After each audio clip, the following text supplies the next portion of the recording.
மதுரை மத்திய சிறையில் இறைச்சி விற்பனை கூடம் தொடங்கப்பட்டிருப்பது மக்களிடையே பெரும் வரவேற்பை பெற்றுள்ளது. சிறையில் உள்ள கைதிகளுக்கு தொழில் பயிற்சி வழங்கப்பட்டு வரும் நிலையில் அவர்களின் தயாரிப்பு பொருட்களும் விற்பனை செய்யப்பட்டு சிறைத்துறை லாபம் பார்த்து வருகிறது.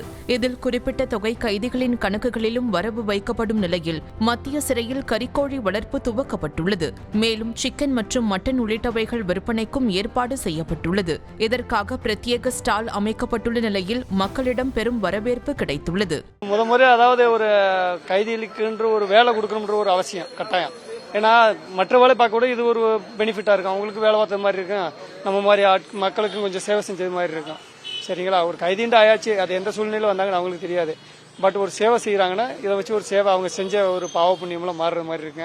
அவங்க திறந்திருக்கிற ஒரு வழிகள் இருக்கு. இங்கே இந்த கடை மாதிரி இந்த மாதிரி கடை வேலை பார்த்துட்டு 10 வருஷம் கழிச்சு வெளியே போனாங்களுக்கு ஒரு கடை ஓப்பன் பண்ணி அவங்க ஏதோ சுயதொழில் தொடங்கலாம். அவங்க திறந்திருக்கான வாய்ப்புகள் இருக்கு. இப்போ நல்லா இருக்கு. சரியா? இன்னும் நாட்டுக்கோழி வந்துருச்சா இன்னும் பெஸ்ட்டாக இருக்கு. சரிங்களா?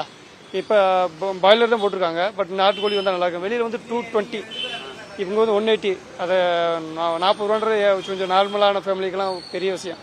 ஒரு 10 கிலோ மாதத்துக்கு 10 கிலோ சாப்பிட்றவங்களாம் 40 ரூபான்றப்ப 400 ரூபா சேவ் ஆகுது. 100 கிலோ 2 கிலோ சேர்த்து சாப்பிட்டுக்கலாம். மத்திய சிறைச்சாலை சார்பில் கோழிக்கடை திறந்துருக்குறாங்க.